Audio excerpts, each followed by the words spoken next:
Yeah, this is probably the last time we're going to be down here, but it's always a challenge in the night to try to show you what this storm is doing. So take a look at where I am, and now we can ask the steward to sort of pan the camera off into the parking lot here. And that's where you really get a sense of the volume of water and the amount of wind load that is blasting across the landscape here. And again, we are in a sheltered area, so we're not getting the full blast of this storm, but the eye wall's really close to us now. You can tell that. You can hear a lot of things banging around in the darkness, and we've had the power go off and on.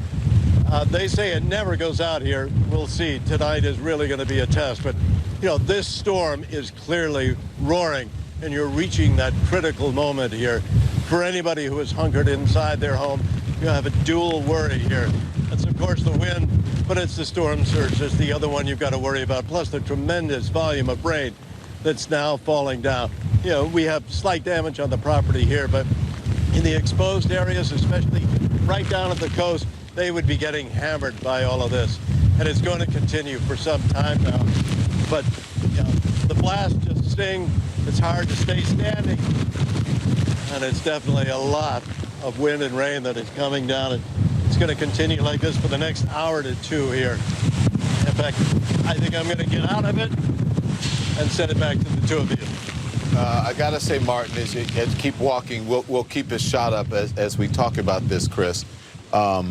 We've both been in these situations, and you know right now, once it starts to make landfall, this is just the beginning. And something that you have never heard, I've never heard, and I'm sure Martin Savage and our meteorologists who we're going to get to have never heard, unsurvivable storm surges. Yeah, I mean, look, they were trying to encourage evacuation. And look, you know, growing up there, you know, it's, you know, people when they're not in that lifestyle, they're like, why would you not leave? Mm-hmm. People are afraid they won't be able to get back. People don't have places to go. They don't have money. They can't take their pets. Time.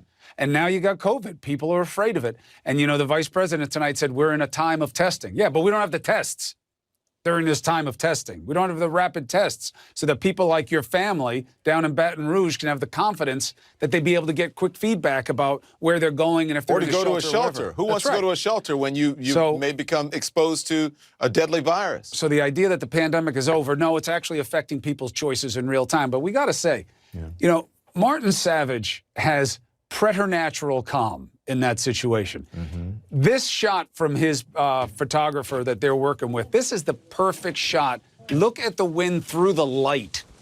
And that is what is going to change the surrounding there, even in somewhat of a sheltered area. Don't let his calm belie a sense of calm in the situation. Mm-hmm. You know, it takes a real seasoned pro to be that calm in that kind of situation. And that shot really shows, even on the outer bounds of a storm, does not mean you're out of trouble, and often the duration is longer on the outer bands. Hey, real quick before we get to Tom Sater, I know that Martin is there because I hear him talking. Martin, can you still hear me? Yeah, I'm here. Yeah, I can. So even in just the couple of minutes that we've had you on the air here, have you noticed the winds pick up in just that small amount of time? Oh yeah, no, it's. I mean, with every gust that you get, you can tell that it's much more violent. You can actually sense it. I mean, you and you guys know all of this. You've been out here, but you feel the pressure, which is the indication that a big blow is coming. So it's sort of the whole body senses this storm, and then comes a huge blast, and then you see the trees bend and snap, and then the volume. Just to watch that water go by the lights. That's why we had to come up here.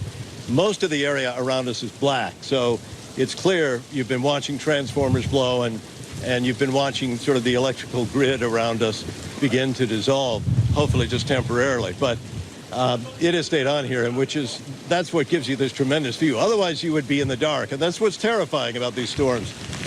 If you can't see it, and all you can do is hear it, your mind goes to its darkest and worst places. The visual isn't too far from that either. This is why you need to leave. Of course, you can't now. But it's a stunning thing to watch. Hey, Martin, I want you to stand by. Chris, as we keep Martin and the shot up, what do you say we bring our meteorologist in? Tom Sater. He's in the Weather Center.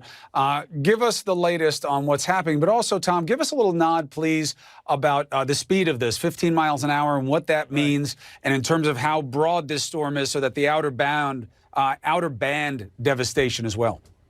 Okay, no, those are great questions.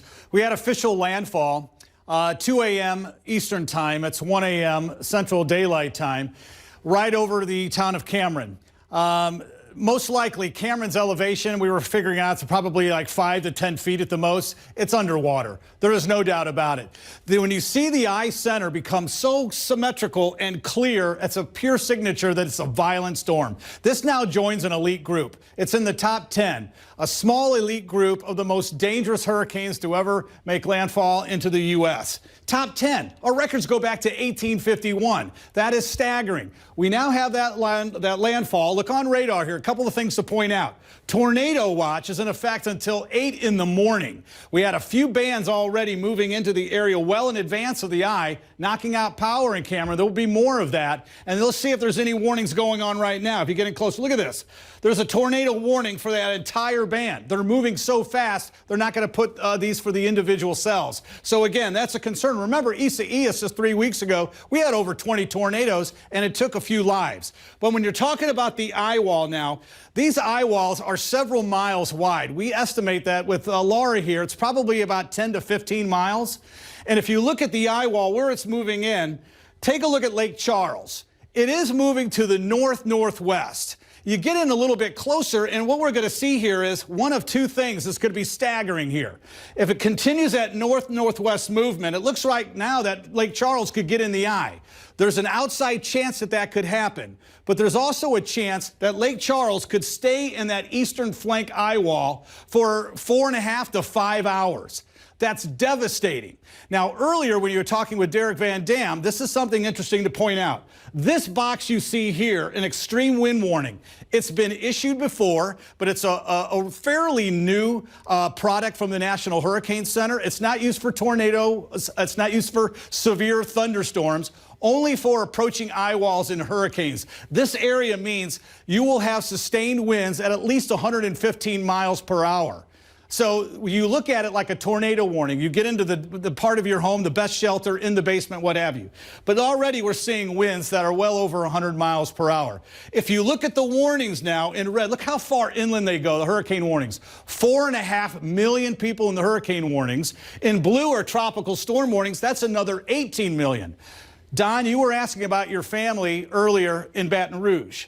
Baton Rouge is 130 miles from the center, and it's just outside of that tropical storm warning. So good news for them. There will be some wind gusts, and they're going to get the rain, but they're not going to see the severity of this. These winds, at least 110. Right now we're seeing gusts inside the center of 185. I mean, this is going to destroy not just homes and businesses, churches, hospitals, schools, but then the winds shift to the other direction. Down trees, power lines, massive power outages, I think, by morning. And then you toss in, of course, the surge, and that's always a big deal. I remember, Chris, when you were with Irma, were you in Naples? Is that where you were when the upwelling of the water came up? Yeah. And luckily, you told me to get out of there. That's happening here. When the first time it moved, I was like, well, it's gone now. You said, not for long. Mm-hmm. Time for you to move. Right. And we moved, and there were feet of water there with Ed Lavandera and I inside of minutes. Yeah. Yeah, this is going to drop at least 8, 10, 12 inches of rain coming down. The big problem really is the surge.